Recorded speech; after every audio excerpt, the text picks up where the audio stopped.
So, this is my wife's 2011 Buick Lucerne.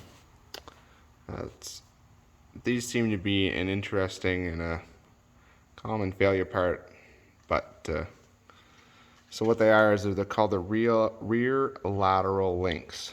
So these rear lateral links, what they do is they help support the way that this control arm is mounted. As you can see, there's two mounts in the front, up in there, and one right here.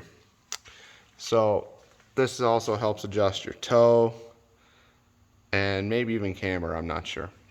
But hers were totally done vibrating, banging around. So this is a quick overview on how to change them, because as you can see, I had to lower the rear subframe mount.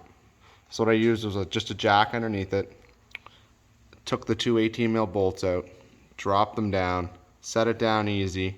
That allows you to have access to these two bolts in behind here.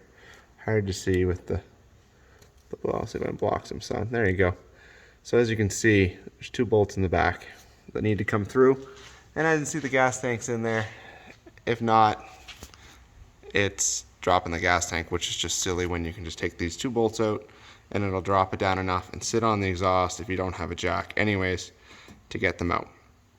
So then they're just your standard tie rod end on this end and just a standard bolt through on this end with these alignment pieces.